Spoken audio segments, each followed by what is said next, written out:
ਵਾਹਿਗੁਰੂ ਸਾਹਿਬ JIO.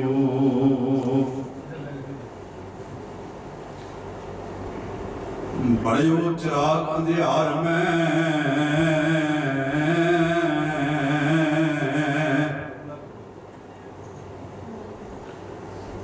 ਸਭ ਕਲ ਉਦਰੀ ਇੱਕ ਨਾਮ ਧਰਮ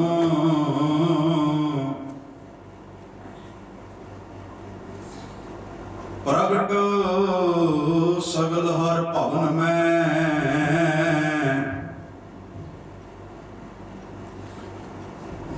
ਜਨ ਨਾਨਕ ਗੁਰ ਪਾਰ ਬ੍ਰਹਮ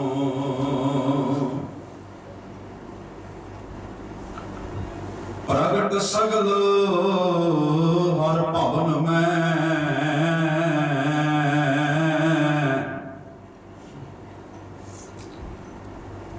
ਜਨ ਨਾਨਕ ਗੁਰ ਪਾਰ ਬ੍ਰਹਮ।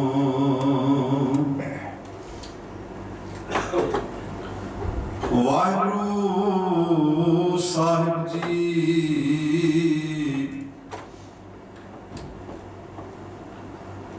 ਗੰਗਾ ਕੇ ਸੰਗ ਸਲਤਾ ਬਿਗਰੀ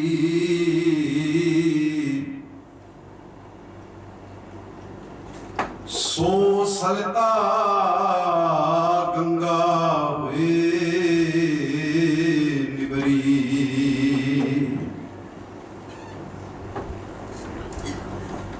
ਬਿਗੜਿਓ ਕਬੀਰਾ ਰਾਮ ਦੁਹਾਈ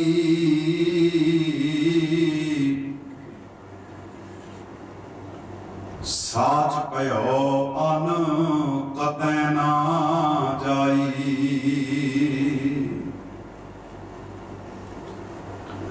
ਬਿਗੜਿਓ ਕਬੀਰਾ ਰਾਮ ਦੁਹਾਈ ਸਾਚ ਪਇਓ ਅਨ ਕਤੈ ਨਾ ਜਾਈ। ਰਹਾਉ ਚੰਦਨ ਕੈ ਸੰਗ ਤਰਵਰ ਬਿਗੜਿਓ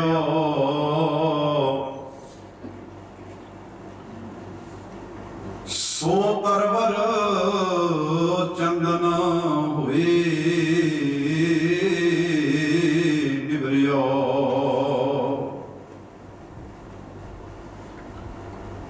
ਪਾਰਸ ਕੈ ਸੰਗ ਤਾਂਬਾ ਬਿਗੜਿਓ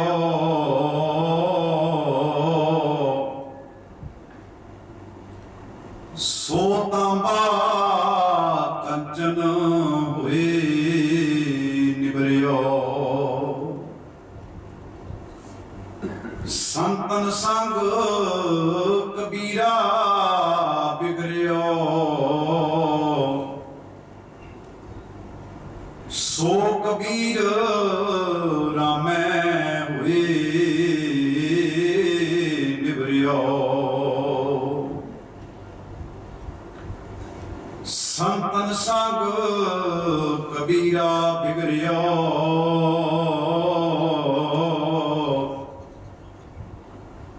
ਸੋ ਕਬੀਰ ਰਾਮੈ ਹੋਏ ਨਿਵਰਿਓ। ਪਰਮ ਸਨਮਾਨਯੋਗ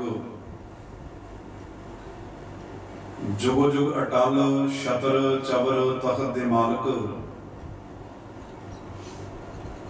ਗੁਰਤਾ ਤੇ ਸੁਭਾਈਮਾਨ ਸ਼ਬਦ ਗੁਰੂ ਬਾਣੀ ਕੇ ਬੋਹਿਤ ਅੰਮ੍ਰਿਤ ਕੇ ਦਾਤੇ ਵਾਲੀਏ ਕੁਲ ਆਲਮ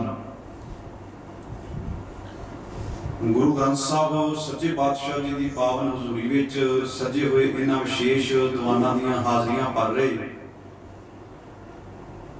ਸਨਮਾਨਯੋਗ ਸਤਿਕਾਰਯੋਗ ਸਤ ਸੰਗੀ ਜਨੋ, ਸਤਿਗੁਰਾਂ ਦੀ ਬਖਸ਼ਿਸ਼ ਤੇ ਸਦਕਾ ਰਬੀ ਬਾਣੀ ਦੇ ਪਾਠ ਕੀਰਤਨ ਆਪ ਜੀ ਨੇ ਸ਼ਰਵਣ ਕੀਤੇ ਹਨ। ਆਓ ਹੁਣ ਕੁਝ ਸਮੇਂ ਲਈ ਗੁਰਬਾਣੀ ਦੀ ਵਿਚਾਰ ਦੇ ਨਾਲ ਜੁੜਨ ਦਾ ਯਤਨ ਕਰੀਏ। ਵਿਚਾਰਾਂ ਨੂੰ ਪ੍ਰੰਮਣ ਤੋਂ ਪਹਿਲਾਂ हर घर की मर्यादा नूं मुख रखदिआं गुरु बख्शी फतेह प्रवान करनी जी। वाहिगुरू जी का खालसा, वाहिगुरू जी की फतेह। पावन शब्द जिसका पाठ मैं आप जी के नाल साझा किया है, भगत कबीर साहब की रचना तो उच्चारण किया होया गुरु ग्रंथ साहब जी के मुबारक अंक 1158 उत्ते सुभायमान है। इस शब्द विच कबीर साहब ने एक शब्द वरत्या है बिगड़ियो। बिगड़ियो शब्द का अर्थ होता है बिगड़ना। दुनियावी तौर पर जदों कोई बंदा कुराए पैंदा है तो यह शब्द असीं अक्सर ही वरतते हैं कि यह बंदा बिगड़िया होया है। गुरु ग्रंथ साहब महाराज की बाणी दे विच भी यह शब्द बहुत बार वरत्या गया है। जिवें कहंदे ने राख लियो हम ते बिगड़ी। अरदास कीती है कि हे अकाल पुरख वाहिगुरू मैनूं रख ला, मैं बिगड़िया होया हां। ते अगे निशानी दसी है कि बिगड़े हुए की निशानी की है। सील धर्म जप भगत ना कीनी, हों अपमान टेढ़ पगड़ी। मैं जीवन उच्चा नहीं बनाया, धर्म नहीं कमाया, तेरी भगती नहीं कमाई, इस करके मैं बिगड़िया होया। यह शब्द बड़ा ढुकवां है कि जदों बंदा किसी गलत संगत का शिकार होता है तो उदों नूं बिगड़िया करार दिता जाता है। पर तुसीं हैरान होवोगे जदों गुरु ग्रंथ साहब महाराज की बाणी नूं तुसीं पढ़ोगे, जां जिहड़ा शब्द मैं तुहाडे सामने पढ़िया है, जदों इहनूं आपां विचारांगे, इत्थे संसार में भगत कबीर साहब नूं भी बिगड़िया गया है। दरअसल दे विच दुनिया के हर बंदे का एक अपना नजरिया है, अपनी सोच है, इदा कह लो कि एक अपनी ऐनक है, अपने उहदे मापदंड ने क्राइटेरिया है जिहदे विचों बंदा दूजे नूं वेखदा है। ते वो ऐसा फ्रेम सैट किया होया है कि जिहड़ा उस फ्रेम विच साडे अकॉर्डिंग खरा उतरदा है, उन्होंने तो आप सियाणा कहने आ, सूझवान कहने आ, समझदार कहने आ। ते जिहड़ा साडे बनाए हुए उस क्राइटेरिया तो बाहर निकलता है, उस फर्मे तो उस फ्रेम तो बाहर होता है, असीं उन्होंने बिगड़िया कहने आ। जिहड़ा साडे अकॉर्डिंग साडी सोच के अकॉर्डिंग जिन्हें हाँ विच हाँ मिला दी, असीं कहांगे बंदा बहुत सियाणा है। जदों घरां विच पालतू जानवर पाले जाते हैं तो असीं एक शब्द वरतते हैं कि कुत्ता बहुत वफादार है, पर तुसीं यकीन करके जाणिओ उहदी वफादारी ने उहदे अंदर गुलामी भर दी है। साडी निगाह विच वो वफादार क्यों है भला? क्योंकि वो साडे बच्चिआं नाल खेडदा है, साडे घर दी रखवाली करदा है। दरअसल विच हुण कुत्ता बड़ा मान करदा है, पूछ लाउंदा है मालक दे अगे टुकड़ दी खातर, पर दूजे पासे उन्हें एक बहुत वड्डी चीज अपनी जिंदगी चों गवा भी ली है, जिहड़ी उहदी आज़ादी सी, जिन्होंने लोग अवारा कहते हैं। देखो कमाल की गल, जिहड़े आज़ाद तुरे फिरदे ने उन्हां नूं अवारा कहा जाता है, जिहड़े घरां विच पाले ने उन्हां नूं सियाणे कहा जाता है। हुण उन्हें एक चीज गवा ली अपनी, ते कुछ गवा लिया दुनिया की, वो किसी के घर की सरदल के आण के उत्ते बह गया, लोग कहने लगे वफादार हो गया। होर भी एग्जाम्पल जे आप लईए, बड़िया चीज़ां ऐसिया होंदियां ने जिहड़ियां बंदे आज़ाद महसूस कराउंदियां। जे उन्हां चीज़ां दा त्याग कर दवे, जां कुछ चीज़ां ऐसियां होंदियां ने जिहड़ियां नूं पा लवे ते बंदा आज़ाद हुंदा है। दो गल्लां ने, क्योंकि असीं चलो जानवर नहीं हाँ, पर दो गल्लां ने। किसी ने बड़ा सोहना किसी अदीब ने बोल लिखिया, कहंदा कि जदों बंदा आज़ाद हुंदा है ना, उहदियां भी कुछ पाबंदियां होंदियां। शर्त आज़ादी की भी कुछ पाबंदियां हैं, इन्हीं का जो पाबंद है वही असल में आज़ाद है। आज़ादी दियां भी कुछ पाबंदियां होंदियां ने, ते जिहड़ा उन्हां पाबंदियां दा पाबंद बन जावे असल विच वो आज़ाद है। ਇਹ ਇੱਕ ਦੂਜਾ ਪੱਖ ਹੈ। ਪਰ ਜਿਹੜੀ ਮੈਂ ਤੁਹਾਡੇ ਚਰਨਾਂ ਵਿੱਚ ਕਰ ਰਿਹਾ ਵੀ ਅਸੀਂ ਇੱਕ ਮਾਪਦੰਡ ਇਦਾਂ ਦਾ ਤਿਆਰ ਕੀਤਾ ਹੈ ਜਿਹੜਾ ਉਸ ਫਰੇਮ ਵਿੱਚ ਉਸ ਮਾਪਦੰਡ ਉੱਤੇ ਖਰਾ ਉਤਰਦਾ ਹੈ, ਉਹਨੂੰ ਅਸੀਂ ਇਮਾਨਦਾਰ ਕਹਿੰਦੇ ਆ, ਉਹਨੂੰ ਅਸੀਂ ਵਫਾਦਾਰ ਕਹਿੰਦੇ ਆ। ਜਿਹੜਾ ਥੋੜਾ ਜਿਹਾ ਸਾਡੀ ਸੁਰਤ ਤੋਂ ਬਾਹਰ ਹੋ ਜਾਵੇ ਤੇ ਸਾਡਾ ਸਮਾਜ ਉਹਨੂੰ ਵਿਗੜੈਲ ਕਹਿਣ ਲੱਗ ਪੈਂਦਾ ਹੈ, ਵਿਗੜਿਆ ਹੋਇਆ ਕਹਿਣ ਲੱਗ ਪੈਂਦਾ ਹੈ। ਹੁਣ ਸਤਿਗੁਰੂ ਗੁਰੂ ਗ੍ਰੰਥ ਸਾਹਿਬ ਮਹਾਰਾਜ ਦੇ ਵਿੱਚ ਸਤਿਗੁਰੂ ਗੁਰੂ ਨਾਨਕ ਸਾਹਿਬ ਦਾ ਇੱਕ ਸ਼ਬਦ ਹੈ ਮਾਰੂ ਰਾਗ ਵਿੱਚ। ਗੁਰਦੇਵ ਗੁਰੂ ਨਾਨਕ ਸਾਹਿਬ ਨੂੰ ਕਿਸੇ ਨੇ ਭੂਤਨਾ ਆਖਿਆ, ਕਿਸੇ ਨੇ ਬੇਤਾਲਾ ਆਖਿਆ। ਬੇਤਾਲਾ ਕਿਉਂ ਕਹਿੰਦੇ ਨੇ? ਜਿਹੜਾ ਤਾਲ ਤੋਂ ਉਖੜਿਆ ਹੋਵੇ। ਆ ਜਦੋਂ ਵਾਜਾ ਵੱਜਦਾ ਹੈ, ਤਬਲਜੀਤ ਸਿੰਘ ਤਬਲਾ ਇੱਥੇ ਵਜਾਉਂਦਾ ਹੈ, ਜੇ ਉਹ ਬੇਤਾਲਾ ਹੋ ਜਾਵੇ ਤੇ ਜਿਹੜਾ ਸ਼ਬਦ ਪੜਿਆ ਜਾ ਰਿਹਾ ਹੈ ਉਹਦਾ ਉਨਾ ਆਨੰਦ ਨਹੀਂ ਬਚੇਗਾ। ਜਿਹੜਾ ਹਾਰਮੋਨੀਅਮ ਵੱਜ ਰਿਹਾ ਹੈ ਉਹਦਾ ਉਨਾ ਆਨੰਦ ਨਹੀਂ ਬਚੇਗਾ। ਸਾਰੀਆਂ ਚੀਜ਼ਾਂ ਇੱਕ ਸਾਰ ਵੱਜਣੀਆਂ ਚਾਹੀਦੀਆਂ ਨੇ। ਸਾਰੇ ਜਿਹੜੇ ਤਾਲ ਨੇ, ਚਾਹੇ ਉਹ ਹਾਰਮੋਨੀਅਮ ਦੀਆਂ ਸੁਰਾਂ ਨੇ, ਉਹਦੇ ਨਾਲ ਬਿਲਕੁਲ ਤਬਲਾ ਜਿਹੜਾ ਹੈ ਬਿਲਕੁਲ ਇੱਕ ਤਾਲ ਵਿੱਚ ਵੱਜਦਾ ਹੈ। ਬੇਤਾਲੇ ਦਾ ਅਰਥ ਹੁੰਦਾ ਹੈ ਜਿਹੜਾ ਬੰਦਾ ਜੀਵਨ ਦੀ ਤਾਲ ਤੋਂ, ਜੀਵਨ ਦੀ ਮਰਿਆਦਾ ਤੋਂ ਹਟ ਗਿਆ, ਜਿਹੜਾ ਉਖੜ ਗਿਆ। ਹੁਣ ਸਤਿਗੁਰੂ ਗੁਰੂ ਨਾਨਕ ਸਾਹਿਬ ਮਹਾਰਾਜ ਨੂੰ ਪਾਗਲ ਬੁਰਾਨਾ ਕਿਹਾ ਗਿਆ। ਬੁਰਾਨਾ ਕਿਉਂ ਕਹਿੰਦੇ ਨੇ? ਜਿਹਨੂੰ ਕੋਈ ਸਮਝ ਨਾ ਹੋਵੇ, ਜਿਹਨੂੰ ਕੋਈ ਸੋਝੀ ਨਾ ਹੋਵੇ, ਉਹਨੂੰ ਅਸੀਂ ਬੁਰਾਨਾ ਕਹਿ ਦਿੰਦੇ ਆ ਵੀ ਇਹ ਬੰਦਾ ਪਾਗਲ ਹੈ। ਪਰ ਕੀ ਗੁਰੂ ਨਾਨਕ ਸਾਹਿਬ ਮਹਾਰਾਜ ਸੱਚਮੁੱਚ ਪਾਗਲ ਨੇ?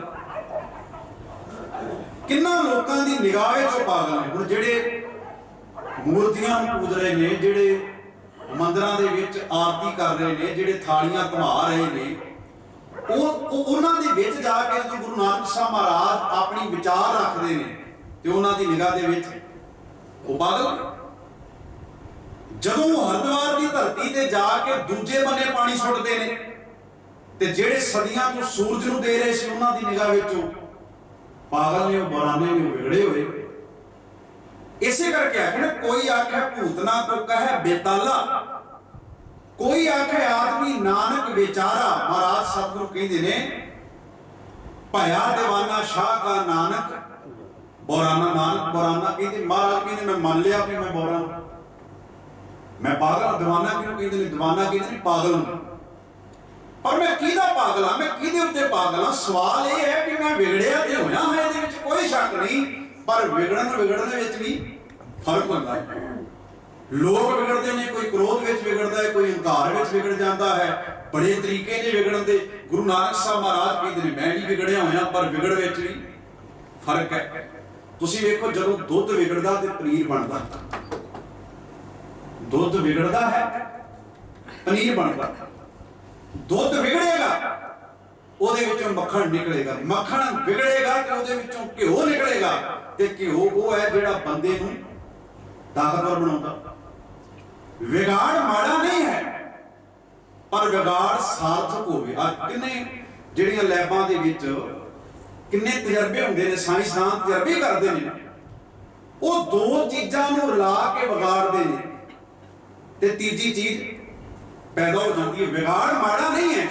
ਗੁਰੂ ਨਾਨਕ ਸਾਹਿਬ ਮਹਾਰਾਜ ਕਹਿੰਦੇ ਸੰਸਾਰ ਦੇ ਲੋਕ ਕਹਿੰਦੇ ਨੇ ਇਹ ਪਾਗਲ ਹੈ, ਬੁਰਾਨਾ ਹੈ। ਕਹਿੰਦੇ ਹਾਂ ਭਾਈ ਮੈਂ ਤੇ ਪਾਗਲ ਹੀ ਹਾਂ, ਮੈਂ ਤੇ ਬੁਰਾਨਾ ਹੀ ਹਾਂ, ਤੇ ਮੈਨੂੰ ਤੁਹਾਡੇ ਇਹਨਾਂ ਤਾਨਿਆਂ ਦੀ ਪਰਵਾਹ ਨਹੀਂ ਹੈ। ਮੈਂ ਆਪਣੇ ਮਾਲਕ ਦਾ ਪਾਗਲ ਹਾਂ। ਭਇਆ ਦੀਵਾਨਾ ਸ਼ਾਹ ਦਾ ਨਾਨਕ ਬੁਰਾਨਾ। ਤੇ ਨਾਨਕ ਦਾ ਕਸੂਰ ਕੀ? ਕਹਿੰਦੇ ਹਉ ਹਰ ਬਿਨ ਅਵਰ ਨਾ ਜਾਣਾ।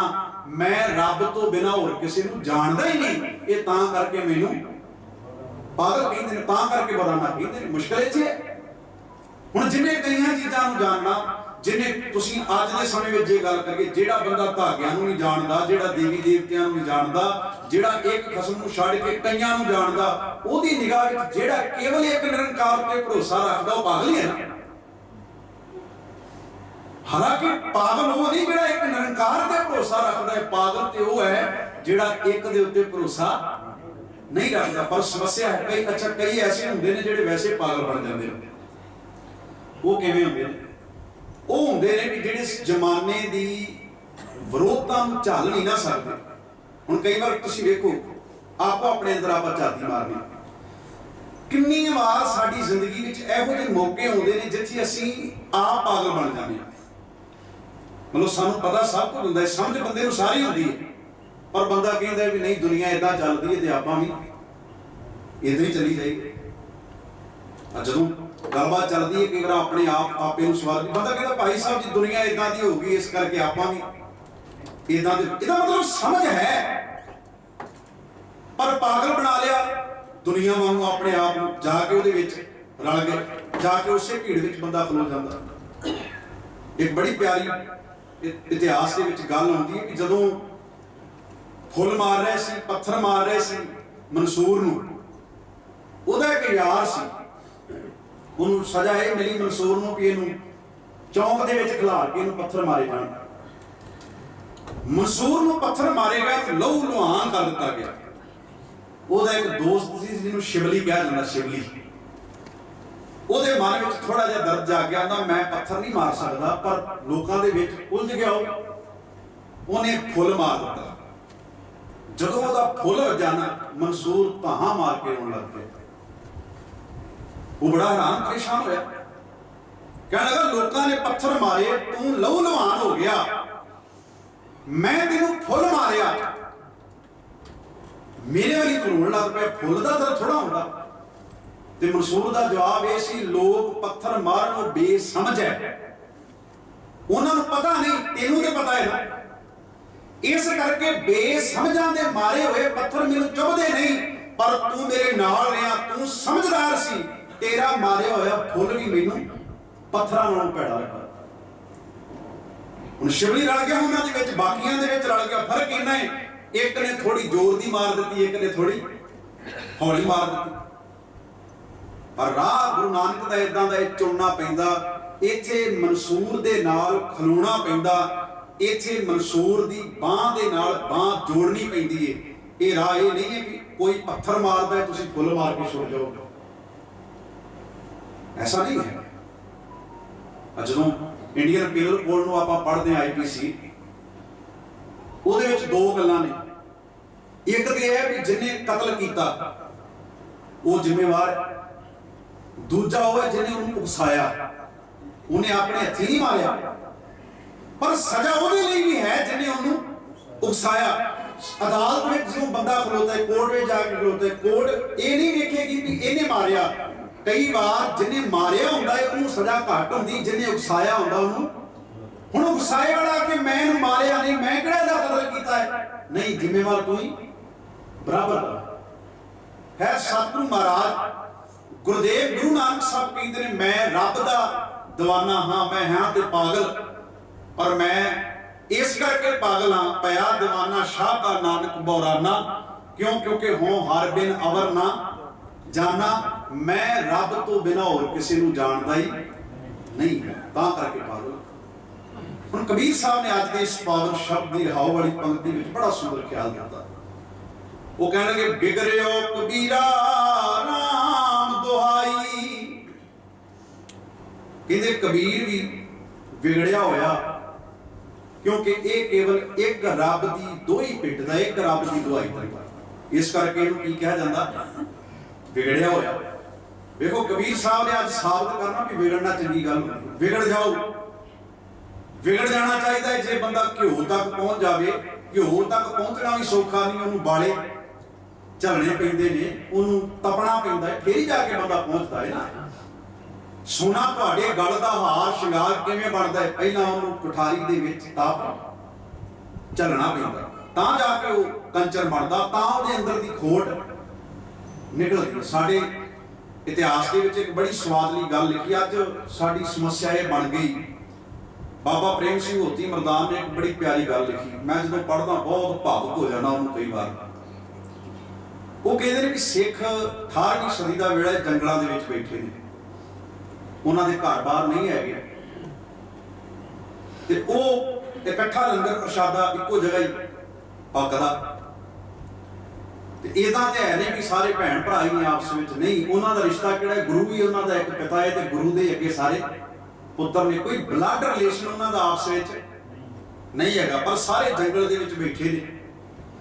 ਉਹ ਕਹਿੰਦਾ ਉਹਨਾਂ ਸਿੱਖਾਂ ਤੋਂ ਸਦਕੇ ਜਾਈਏ, ਜਦੋਂ ਸ਼ਾਮ ਦਾ ਵਕਤ ਆਉਂਦਾ ਹੈ ਜਾਂ ਸਵੇਰ ਦਾ ਵਕਤ ਆਉਂਦਾ, ਜਦੋਂ ਉਹਨਾਂ ਨੂੰ ਕਿਤੇ ਪ੍ਰਸ਼ਾਦਾ ਜੁੜਦਾ ਤੇ ਉਹ ਆਪਣੀ ਦੇਗ ਪਾਉਂਦੇ ਨੇ, ਹੋਕਾ ਦਿੰਦੇ ਨੇ, ਦੁਸ਼ਮਣ ਵੀ ਆ ਜਾਵੇ ਤੇ ਉਹ ਵੀ ਆਣ ਕੇ ਉੱਥੇ ਪ੍ਰਸ਼ਾਦਾ ਛਕਦਾ, ਆਪ ਵੀ ਇਕੱਠੇ ਬਹਿ ਕੇ ਛਕਦੇ ਨੇ। ਅਗਲੀ ਗੱਲ ਉਹਨਾਂ ਨੇ ਲਿਖੀ, ਕਹਿਣ ਲੱਗੇ ਵੀ ਉਹਨਾਂ ਸਿੱਖਾਂ ਦੀ ਕੁਆਲਿਟੀ ਇਹ ਸੀ ਕਿ ਉਹਨਾਂ ਦਾ ਪ੍ਰਸ਼ਾਦਾ ਹੀ ਸਾਂਝਾ ਨਹੀਂ ਸੀ, ਉਹਨਾਂ ਦਾ ਦੁੱਖ ਸੁੱਖ ਵੀ ਸਾਂਝਾ ਸੀ। ਸਮਝੇ ਨਾ ਬੇਨਤੀ ਵੀ ਇਕੱਲਾ ਉਹਨਾਂ ਦਾ ਪ੍ਰਸ਼ਾਦਾ ਸਾਂਝਾ ਨਹੀਂ ਸੀ, ਉਹਨਾਂ ਦਾ ਦੁੱਖ ਸੁੱਖ ਵੀ ਸਾਂਝਾ ਸੀ। ਹੁਣ ਵੇਖੋ, ਸਾਡਾ ਪ੍ਰਸ਼ਾਦਾ ਕਈ ਵਾਰ ਸਾਂਝਾ ਹੁੰਦਾ ਪਰ ਸਾਡਾ ਦੁੱਖ ਸੁੱਖ ਸਾਂਝਾ ਨਹੀਂ ਹੁੰਦਾ। ਪਰ ਜਿਹੜਾ ਸਿੱਖ ਹੈ ਨਾ, ਉਹਦਾ ਕੇਵਲ ਪ੍ਰਸ਼ਾਦਾ ਸਾਂਝਾ ਨਹੀਂ ਹੈ, ਉਹ ਆਪਸ ਵਿੱਚ ਇੱਕ ਭਾਈਚਾਰੇ ਦੇ ਰੂਪ ਵਿੱਚ ਉਹਦਾ ਦੁੱਖ ਸੁੱਖ ਵੀ ਕੀ ਹੈ, ਸਾਂਝਾ। ਬਾਬਾ ਪ੍ਰੇਮ ਸਿੰਘ ਹੋਤੀ ਮਰਦਾਨ ਲਿਖਦੇ ਨੇ, ਇੱਕ ਨੂੰ ਕੋਈ ਦਿੱਕਤ ਆਉਂਦੀ, ਇੱਕ ਨੂੰ ਕੋਈ ਮੁਸ਼ਕਲ ਹੁੰਦੀ, ਕਹਿੰਦੇ ਉਹਦੇ ਤੇ ਭਾਵੇਂ ਪੀੜ ਘੱਟ ਨਿਕਲੇ, ਜਿਹੜਾ ਦੂਜਾ ਸੀ ਉਹਦੇ ਸੀਨੇ ਵਿੱਚ ਚੀਸ ਵੱਧ ਪੈਂਦੀ। ਇਹਨਾਂ ਉਹਨਾਂ ਦੇ ਵਿੱਚ ਆਪਸ ਵਿੱਚ ਇਤਫਾਕ ਸੀ। ਮੈਂ ਇਤਫਾਕ ਦੀ ਮਿਸਾਲ ਦੇਣ ਲੱਗਾ ਸੀ। ਜਦੋਂ ਅਹਿਮਦ ਸ਼ਾਹ ਅਬਦਾਲੀ ਵਰਗੇ ਇਹਨਾਂ ਨੂੰ ਮਾਰਦੇ ਸੀ, ਕੁੱਟਦੇ ਸੀ, ਸੰਯੁਕਤ ਰੂਪ ਵਿੱਚ ਇਕੱਠਿਆਂ ਦੇ ਰੂਪ ਵਿੱਚ ਇਹਨਾਂ ਨੂੰ ਮਾਰਿਆ ਜਾਂਦਾ ਸੀ।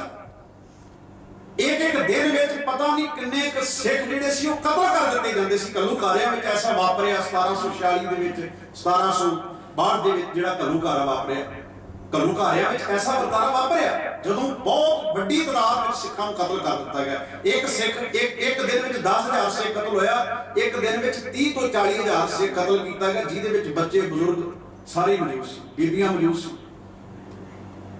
ਉਹ ਇਕੱਠੇ ਸੀ ਤੇ ਉੱਥੇ ਸਾਡੇ ਇਤਿਹਾਸਕ ਗ੍ਰੰਥਾਂ ਨੇ ਇੱਕ ਗੱਲ ਲਿਖੀ।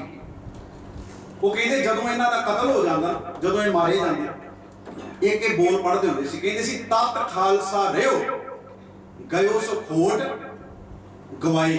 ਇਹਦੇ ਅਰਥ ਸਮਝੋ, ਜਦੋਂ ਤੁਸੀਂ ਉੱਪਰਲੀ ਨਿਗਾਹ ਨਾਲ ਇਹਨੂੰ ਸਮਝੋਗੇ ਨਾ, ਕਿਉਂਕਿ ਇਤਿਹਾਸ ਦੀਆਂ ਗਹਿਰਾਈਆਂ ਨੂੰ ਸਮਝਣਾ ਪੈਂਦਾ, ਉਸ ਵੇਦਨਾ, ਉਸ ਪੀੜਾ ਨੂੰ ਮਹਿਸੂਸ ਕਰਨਾ ਪੈਂਦਾ ਜਿਹੜੀ ਉਹਦੇ ਵਿੱਚੋਂ ਪੈਦਾ ਹੁੰਦੀ ਹੈ, ਜਿਹੜਾ ਉਹਦਾ ਪਰਪਸ ਹੁੰਦਾ ਹੈ। ਹੁਣ ਜਦੋਂ ਤੁਸੀਂ ਉਤੋਂ ਸਮਝੋਗੇ ਤਾਂ ਮਤਲਬ ਇਹ ਬਣਦਾ, ਜਿਵੇਂ ਅੱਖਰੀ ਅਰਥੇ ਤੇ ਕਰ ਦੇਵਾਂ ਕਿ ਤਤ ਰਹਿ ਗਿਆ ਤੇ ਖੋਟ ਚਲੀ ਗਈ। ਪਰ ਕੀ ਜਿਹੜੇ ਸ਼ਹੀਦ ਹੋਏ ਉਹ ਸਾਰੇ ਖੋਟੇ ਸੀ? ਨਹੀਂ, ਉਹ ਵੀ ਤਾਤੀ ਸੀ। ਹੁਣ ਇਸ ਤੁਕ ਦਾ ਮਤਲਬ ਕੀ ਸੀ ਕਿ ਜਿਵੇਂ ਸੋਨਾ ਇੱਕੋ ਕਠਾਰੀ ਵਿੱਚ ਇਕੱਠਾ ਪਾਇਆ ਹੋਵੇ ਨਾ, ਤੇ ਜਿੱਦਾਂ ਜਿੱਦਾਂ ਉਹ ਤਕਲੀਫਾਂ ਸਹਿੰਦਾ, ਜਿੱਦਾਂ ਜਿੱਦਾਂ ਤਪਦਾ, ਜਿੱਦਾਂ ਜਿੱਦਾਂ ਉਹ ਉੱਡਦਾ ਜਾਂਦਾ, ਉਦਾਂ ਉਹ ਸ਼ੁੱਧ ਹੁੰਦਾ ਜਾਂਦਾ। ਇਸ ਕਰਕੇ ਜਦੋਂ ਕੁਠਾਰੀ ਵਿੱਚ ਸੁਨਿਆਰ ਸੋਨਾ ਪਾ ਕੇ ਤਪਾਉਂਦਾ ਹੈ ਨਾ, ਤੇ ਬੰਦੇ ਨੂੰ ਡੋਲਣਾ ਨਹੀਂ ਚਾਹੀਦਾ, ਘਬਰਾਉਣਾ ਨਹੀਂ ਚਾਹੀਦਾ, ਕਿਉਂਕਿ ਉਨੀ ਸ਼ੁੱਧ ਕੁਆਲਿਟੀ ਦਾ ਸੋਨਾ ਉਹ ਤਿਆਰ ਹੁੰਦਾ ਰਹਿੰਦਾ। ਉਹਨਾਂ ਨੇ ਬੋਲ ਤਾਂ ਰਚਿਆ, ਤਤ ਖਾਲਸਾ ਰਿਓ ਗਇਓ ਸੋ ਖੋਟ ਗਵਾਏ। ਜਿਹੜੇ ਸਿੰਘ ਸ਼ਹੀਦ ਹੋ ਗਏ ਉਹ ਕਹਿਣ ਲੱਗੇ ਅਸੀਂ ਇਕੱਠੇ ਰੂਪ ਵਿੱਚ ਆ। ਵੇਖੋ, ਜੇ ਇਕੱਲੇ ਨੂੰ ਵੇਖੋਗੇ ਤੇ ਫਿਰ ਤੇ ਇਹ ਤੁਕ ਤੁਹਾਨੂੰ ਸਮਝ ਸ਼ਾਇਦ ਨਾ ਪਵੇ, ਪਰ ਜੇ ਇੱਕ ਕੁਠਾਰੀ ਵਿੱਚ ਪਏ ਹੋਏ ਸੋਨਿਆਂ ਨੂੰ ਵੇਖੋਗੇ ਤੇ ਉਹਨਾਂ ਨੇ ਆਖਿਆ ਘਬਰਾਇਓ ਨਾ, ਇਹ ਸਾਡੇ ਉੱਤੇ ਜਿਹੜੇ ਕਸ਼ਟ ਆ ਰਹੇ ਨੇ ਇਹ ਉਦਾਂ ਆ ਰਹੇ ਨੇ ਜਿਵੇਂ ਸੋਨੇ ਦੇ ਥੱਲੇ ਅੱਗ ਬਾਲੀ ਹੋਵੇ, ਤੇ ਜਿੱਦਾਂ ਜਿੱਦਾਂ ਸੋਨੇ ਦੇ ਉੱਤੇ ਅੱਗ ਪੈਂਦੀ ਹੈ, ਜਿੱਦਾਂ ਜਿੱਦਾਂ ਉਹ ਕੱਢਦਾ ਜਾਂਦਾ, ਜਿੱਦਾਂ ਜਿੱਦਾਂ ਉਹ ਉੱਡਦਾ ਜਾਂਦਾ, ਉਦਾਂ ਉਹ ਕੀ ਹੁੰਦਾ ਜਾਂਦਾ, ਸ਼ੁੱਧ ਹੁੰਦਾ ਜਾਂਦਾ, ਸਾਫ਼ ਹੁੰਦਾ ਜਾਂਦਾ। ਹੁਣ ਇਹ ਉਹਨਾਂ ਲੋਕਾਂ ਦੇ ਬੋਲ ਸਨ। ਸਤਿਗੁਰੂ ਗੁਰੂ ਗਰੀਬ ਨਵਾਜ ਮਹਾਰਾਜ ਨੇ ਜਿਹੜਾ ਵਾਕ ਇੱਥੇ ਰੱਖਿਆ, ਕਿ ਬਾਬਾ ਕਬੀਰ ਸਾਹਿਬ ਕਹਿੰਦੇ ਮੈਂ ਵਿਗੜਿਆ ਹੋਇਆ, ਤੇ ਵਿਗੜਨ ਦਾ ਕਾਰਨ ਇਹ ਹੈ ਵੀ ਲੋਕ ਬਹਿਸ ਮੁਬਾਸਿਆਂ ਵਿੱਚ ਫਸਦੇ ਨੇ, ਕਰਮ ਕਾਂਡਾਂ ਵਿੱਚ ਫਸੇ ਪਏ ਨੇ। ਇਸੇ ਗੱਲ ਦੀ ਬਹਿਸ ਚੱਲੀ ਜਾਂਦੀ ਹੈ। ਅੱਜ ਸਾਡੇ ਵਿੱਚ ਵੀ ਹੋ ਗਿਆ ਵੀ ਕੜਾ ਕਾਹਦਾ ਪ੍ਰਤੀਕ ਸੀ? ਕੜਾ ਪ੍ਰਤੀਕ ਸੀ ਕਿ ਸਿੱਖ ਵਹਿਮ ਭਰਮ ਨਹੀਂ ਕਰਦਾ। ਹੁਣ ਸਾਡੇ ਵਿੱਚ ਇਸੇ ਗੱਲ ਦੀ ਵਹਿਮ ਚੱਲ ਪੈਂਦਾ ਵੀ ਸੱਜੇ ਹੱਥ ਨੂੰ ਪਾਉਣਾ ਚਾਹੀਦਾ ਕਿ ਖੱਬੇ ਹੱਥ ਨੂੰ ਪਾਉਣਾ। ਮਤਲਬ ਜਿਹੜਾ ਚੀਜ਼ ਦੀ ਜਿਹੜਾ ਪ੍ਰਤੀਕ ਹੀ ਇਸ ਗੱਲ ਦੀ ਸੀ ਵੀ ਸਿੱਖ ਵਹਿਮ ਭਰਮ ਨਹੀਂ ਕਰਦਾ, ਵੀ ਜਿਹਨੂੰ ਲੱਗਦਾ ਉਹ ਉੱਥੇ ਪਾ ਲੈ, ਜਿਹੜਾ ਜਿਹਦੇ ਵਿੱਚ ਕੰਫਰਟੇਬਲ ਹੈ ਉੱਥੇ ਪਾ ਲੈ, ਕੋਈ ਫਰਕ ਨਹੀਂ ਪੈਂਦਾ। ਬਹੁਤ ਸਾਰੇ ਵਹਿਮ ਭਰਮ ਨੇ ਹੁਣ ਸਾਡੇ ਵਿੱਚ ਇਦਾਂ, ਜਿੰਨੇ ਅਜੇ ਸ਼ੁਕਰ ਹੈ ਜੇ ਤੁਸੀਂ ਅਕਾਲ ਤਖਤ ਦੀ ਮਰਿਆਦਾ ਪੜੋਗੇ ਉਹਦੇ ਵਿੱਚ ਇਦਾਂ ਦੇ ਵਹਿਮ ਭਰਮਾਂ ਨੂੰ ਕੋਈ ਥਾਂ ਨਹੀਂ ਤੇ ਇਹ ਵੀ ਸਾਨੂੰ ਸਿਖਾਇਆ ਜਾ ਰਿਹਾ ਸੰਪਰਦਾਵਾਂ ਵੱਲੋਂ ਜਾਂ ਕੁਝ ਡੇਰਿਆਂ ਵੱਲੋਂ ਕਿ ਜੇ ਸਵੇਰੇ ਤੁਸੀਂ ਕਸ਼ਹਿਰਾ ਵੀ ਬਦਲਣਾ ਤੇ ਇੱਕ ਕਸ਼ਹਿਰਾ ਜਿਹੜਾ ਹੈ ਉਹਦੀ ਲੱਤ ਲੈਣੀ ਚਾਹੀਦੀ, ਪਹਿਲਾਂ ਦੂਜੀ ਫੇਰ ਪਾਉਣੀ ਹੈ, ਉਹਨੂੰ ਵੱਖ ਨਹੀਂ ਕਰਨਾ। ਦੇਖੋ, ਮੈਂ ਕਹਿੰਦਾ ਸਿੱਖ ਤਿਆਰ ਰਹਿਣਾ ਚਾਹੀਦਾ ਹੈ, ਉਹਦੇ ਤਨ ਤੇ ਕਕਾਰ ਹੋਣੇ ਚਾਹੀਦੇ ਨੇ, ਸਾਰੇ ਕਕਾਰ ਉਹਦੇ ਤਨ ਤੇ ਹੋਣੇ ਚਾਹੀਦੇ ਨੇ। ਪਰ ਜੇ ਸਾਡਾ ਕੋਈ ਖਿਡਾਰੀ ਵੀਰ ਹੈ ਜਿਹਨੇ ਕਬੱਡੀ ਖੇਡਣੀ ਹੈ, ਜੇ ਉਹ ਥੋੜੇ ਚਿਰ ਲਈ ਆਪਣੇ ਕਕਾਰ ਨੂੰ ਤਨ ਤੋਂ ਜੁਦਾ ਵੀ ਕਰ ਲਵੇਗਾ ਤੇ ਇਹ ਵਹਿਮ ਵੀ ਅਸੀਂ ਨਹੀਂ ਕਰਨਾ। ਅੱਜ ਜਹਾਜ਼ ਦੇ ਵਿੱਚ ਆਪਾਂ ਆਉਂਦੇ ਹਾਂ, ਚਲੋ ਜਿਹੜੀਆਂ ਲੋਕਲ ਫਲਾਈਟਾਂ ਉਹਦੀ ਗੱਲ ਨਹੀਂ ਮੈਂ ਕਰਦਾ, ਜਿੰਨੇ ਬਾਬੇ ਕੈਨੇਡਾ ਅਮਰੀਕਾ ਵਿੱਚ ਜਾਂਦੇ ਨੇ ਸਾਰਿਆਂ ਦੇ ਅਗਲੇ ਪਹਿਲਾਂ ਕਿਰਪਾਨਾਂ ਲਾ ਕੇ ਪਾਸੇ रख लेंगे। उत्थे कोई वहम नहीं, क्योंकि पता है डॉलर कमाने कि जे मतलब अड़ गए जिन्हें जिन्हें इस गल ते किरपाना चुकी फिरदे ना कि नहीं जे ते तन नालों किरपान वखरी हो गई ते तुहाडा ते असीं गाडा ला देंगे, ये तो बड़ा वड्डा तुसीं करैत कर दित्ता। जिन्ने विदेशां में जाते ने सारे किरपाना ला के जांदे। हुण सिख ब्राह्मण नहीं है, सिख नूं गुरु ने जबला खालसा रहे न्यारा तबलक तेज दियों। हाँ, अंग संग रखने का मतलब यह है कि इन शास्त्र ओदा सियाणे कहंदे जिहदे कोल है, शास्त्र किसी का सका नहीं हुंदा। मेरा ही तुहाडे हत्थ विच आ जावे, उन्हें ये नहीं वेखना मैं इहदे तन ते सद्या होया सी, इस करके उन्होंने अपने अंग संग रखना चाहिए, उहदी संभाल करनी जरूरी है। मैं इस गल दा मदई हां, पर सिख एडा वहमी भी नहीं हैगा कि जे साडे नौजवान ने कोई गेम खेडनी होवे ते वो सिर्फ इसे करके ना खेड सके कि मैनूं किरपान ला के थोड़ा चिर पासे रखनी पैनी। जे कोई साडे वर्गा इदां कह दिंदे कहण लगे भी विगड़िया होया। कबीर साहब ने जिहड़ा वाक रखिया, कहंदे मैं विगड़िया होया क्योंकि मैं तुहाडे वांगू इन्हां वहमां भरमां इन्हां वादां विच नहीं फसदा। विद्या ना पढ़ो बात नहीं जानो, हर गुण कचत सुणत बोरानो। मैं रब दे गुण गाउंदा पागल हो गया। मेरे बाबा मैं बौरा, मैं पागल ही चंगा। सब खलक सियाणी, सारी खलकत सियाणी, मैं पागल चंगा। मैं मेरे बाबा मैं बौरा, सब खलक सियाणी, मैं बिगड़ियो मत औरा। कहंदा मैनू बिगड़िया रहण दो, तुसीं ना बिगड़ियो। तुसीं अपने पखंड करी जाओ, जे मैं बिगड़िया ते मैनू बिगड़िया ही रहण। मैं संखेप विच गल करां। पहला बंद जिहड़ा रखिया रहाओ वाली पंक्ति, बिगड़ियो कबीरा राम दुहाई, साथ पयो अन कतै ना जाई। कहंदे साथ नाल साथ पै गई, एक रब नूं छड्ड के मैं होर किते जांदा ही नहीं। पहला बंद कहंदे गंगा के संग सलता बिगड़ी। कबीर साहब कहते ने कि जिहड़ी नदी गंगा नाल रल के विगड़ जाती है ना, वो गंगा का रूप हो जाती है। कोई आम नदी गंगा पवित्र मनिया जाता, उन्होंने उदाहरण दी। एक आम नदी है, जदों वो नदी गंगा विच जाके पै जाती है तो उन्होंने लोग की कहते हैं, गंगा ही कहते हैं। आम नदी सी, गंगा दे नाल पै के विगड़ गई। विगड़न का मतलब है उन्हें गंगा की संगत कर ली, ਉਹਦੇ ਵਿੱਚ ਆਪਣੇ ਆਪ ਨੂੰ ਉਹਨੇ ਮਰਜ ਕਰ ਦਿੱਤਾ, ਰਲਾ ਦਿੱਤਾ। ਹੁਣ ਲੋਕ ਉਹਨੂੰ ਵੀ ਨਮਸਕਾਰ ਕਰਨ ਲੱਗ ਪਏ। ਜਿਹੜੀ ਪਹਿਲਾਂ ਆਮ ਸੀ, ਕਹਿੰਦੇ ਉਹ ਨਦੀ ਆਮ ਗੰਗਾ ਬਣ ਗਈ। ਗੰਗਾ ਕੇ ਸੰਗ ਸਲਤਾ ਬਿਗਰੀ, ਸੋ ਸਲਤਾ ਦਾ ਅਰਥ ਹੈ ਨਦੀ। ਗੰਗਾ ਹੋਏ ਨਿਬਰੀ, ਉਹ ਗੰਗਾ ਬਣ ਗਈ। ਅਗਲੀ ਉਦਾਹਰਨ ਹੈ, चंदन कै संग तरवर बिगड़ियो।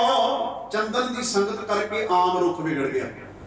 चंदन दे विच एक खूबी है, देखो चंदन की लकड़ महंगी, चंदन की सुगंधी कमाल दी। चंदन की खूबी ये है कि चंदन जिहड़ा आले दुआले उहदे रुख हुंदे ने ना, वो अपनी सुगंधी गवा दिंदे ने ते उन्हां दे विचों भी चंदन की महक आउण लग पैंदी। एडा कीमती लकड़ वर्गी वो भी बन गई।